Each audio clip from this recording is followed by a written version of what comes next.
Cerita dimulai ketika hujan deras turun di tengah gelapnya malam.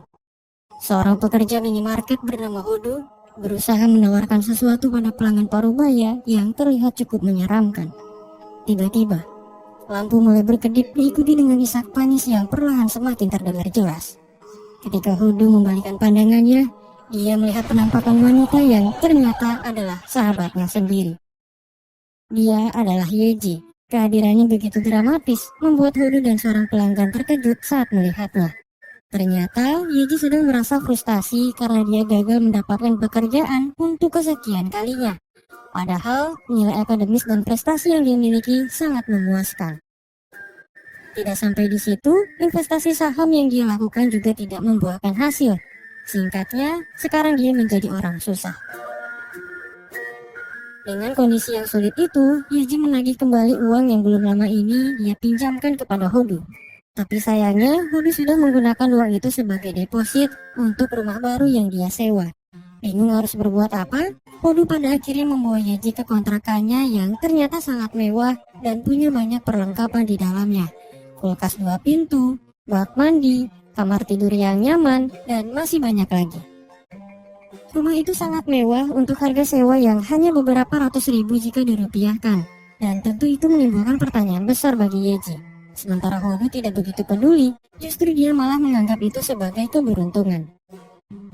Karena fasilitas yang ditawarkan memang begitu menggiurkan, Yeji pada akhirnya memutuskan untuk tinggal bersama Hodo. Dia merasa punya andil besar karena sebagian besar biaya deposit rumah itu berasal dari uang yang dia pinjamkan kepada Hodo. Selain itu, Yeji sudah tidak punya uang untuk membayar sewa tempat tinggal sebelumnya. Dia juga malu jika harus pulang ke rumah orang tuanya dengan statusnya yang masih pengangguran. Bagaimanapun, Hodo tidak bisa menolak kehadiran sahabatnya karena selama ini Yeji selalu membantunya di masa-masa sulit. Nah, sejak saat itu, keanehan mulai bermunculan dan mengganggu kehidupan mereka berdua. Keanehan yang pertama adalah munculnya boneka bayi misterius yang tiba-tiba terinjak oleh Yeji. Hodo tidak tahu dari mana boneka itu berasal, tapi dia tidak terlalu mempermasalahkannya dan menganggap itu bagian dari properti rumah yang mungkin terjatuh atau semacamnya.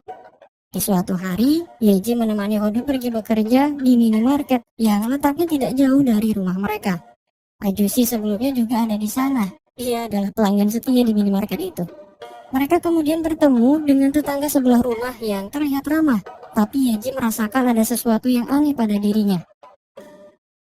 Malamnya, mereka pun pulang, membawa banyak makanan yang sudah kadaluarsa dari minimarket, tapi masih layak untuk dimakan.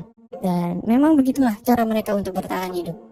Setibanya di depan rumah, Yeji melihat penampakan wanita di jendela kamar, tapi dia mengira itu adalah orang yang masuk ke rumah mereka. Saat memeriksanya dengan perasaan takut, mereka tidak menemukan apa-apa selain boneka misterius yang lagi-lagi terinjak oleh Yeji. Dan entah bagaimana boneka itu selalu muncul tiba-tiba. Keadaan tenang untuk sementara. Hodo membuat makanan yang sangat aneh, sementara Yeji terus memikirkan kejadian tersebut.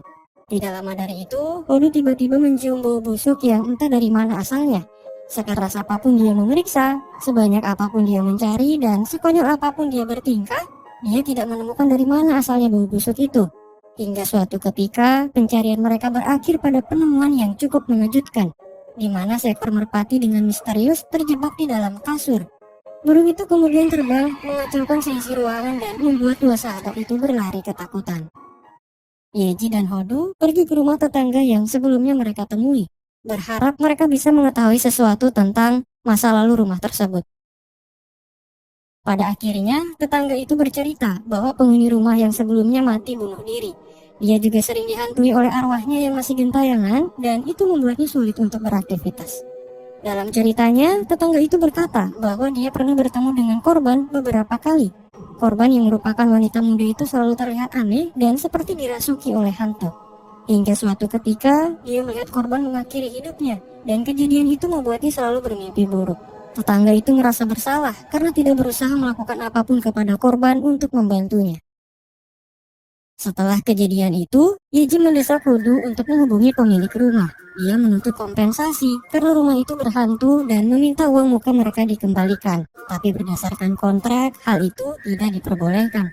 Parahnya, mereka tidak bisa membatalkan kontrak selama 3 tahun. dan peraturan itu tertulis dengan huruf yang sangat kecil.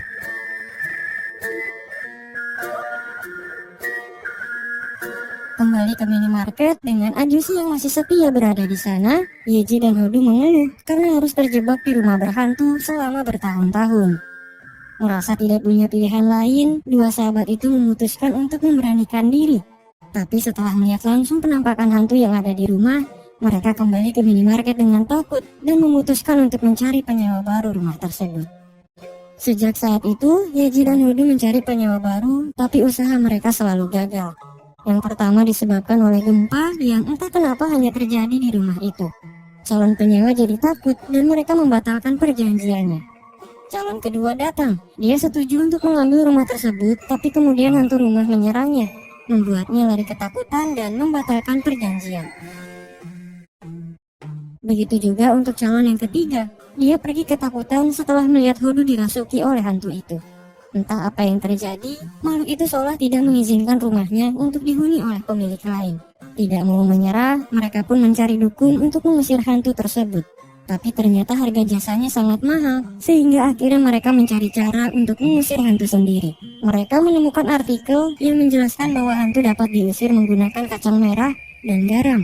Tanpa pikir panjang, mereka menaburkan semua bahan itu ke setiap tempat dan sudut rumah, sambil mengucapkan jampi-jampi yang mereka buat sendiri. Malamnya, ketika Yeji dan Hodu tertidur di ruang tengah, bahan-bahan yang mereka siapkan mulai bereaksi. Namun bukannya mengusir hantu, kacang-kacang dan garam itu malah menyerang mereka hingga pergi ketakutan. Kembali ke minimarket, masih dengan Ajusi tentunya, Yeji dan Hodu menangis, tidak tahu harus berbuat apa lagi untuk menghadapi masalahnya. Hingga suatu ketika, Yeji menemukan dukun online yang bisa mengusir setan dengan harga murah.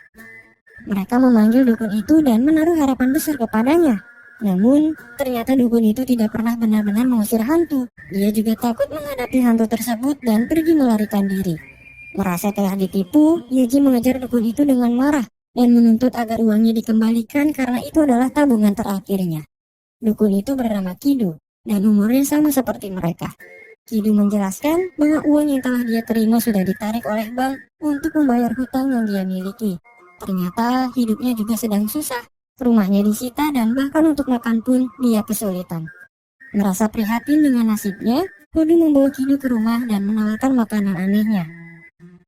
Kido bercerita bahwa sejak kecil dia bisa melihat hantu dan kemampuan itu dia dapat dari keluarganya yang merupakan keturunan dukun selama beberapa generasi.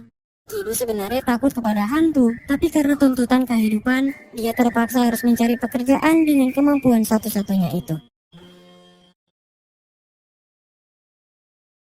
Di malam itu, Yeji tiba-tiba saja kerasukan dan berkata bahwa semua ini tidak adil.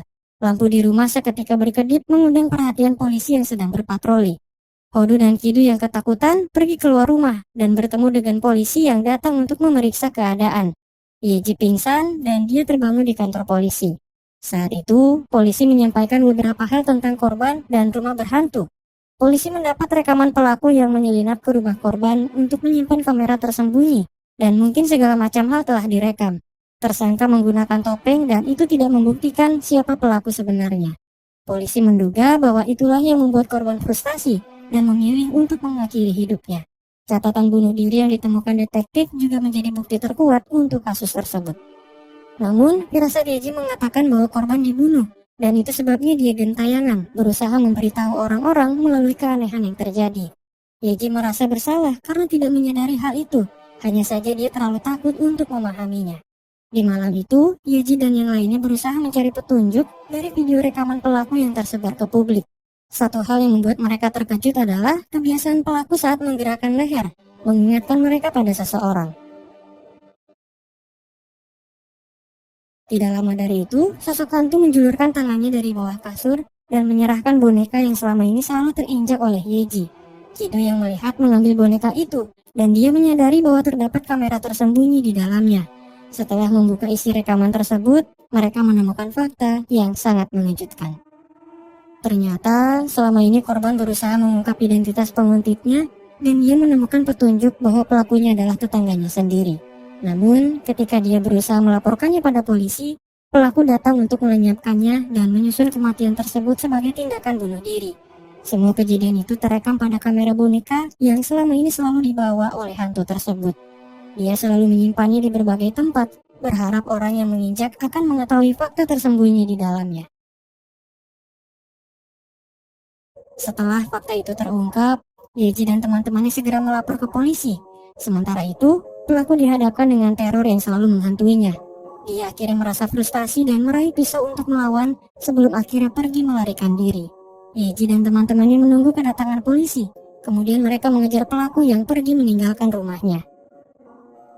Di persimpangan, Hodu meminta Kido untuk berlari ke arah yang berbeda dan meminta Yeji untuk pulang karena aksi itu berbahaya.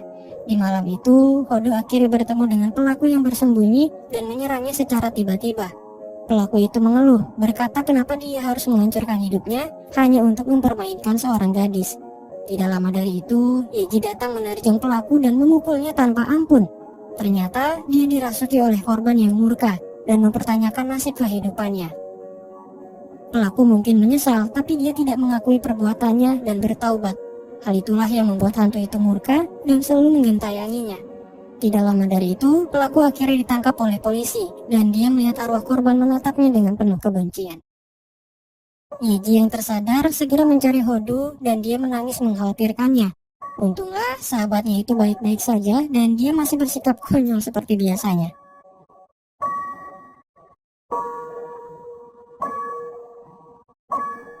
Pada akhirnya, Yeji, Hodu, dan Kido pergi ke sebuah tempat untuk memperingati kematian korban.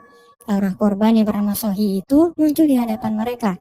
Dia tersenyum dan mengucapkan terima kasih sebelum akhirnya pergi meninggalkan dunia dengan tenang.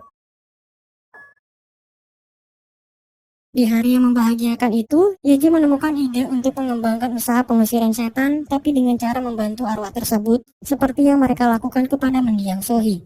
Semua orang setuju, sebelum akhirnya lampu di rumah tiba-tiba berkedip, dan terlihat sosok ajusi yang sering mereka temui di minimarket sedang menatap mereka. Yeji dan Hodu hanya terkejut dan bertanya-tanya, kenapa ajusi itu bisa masuk ke rumah? Sementara Kido menyadari bahwa sebenarnya ajusi itu adalah hantu.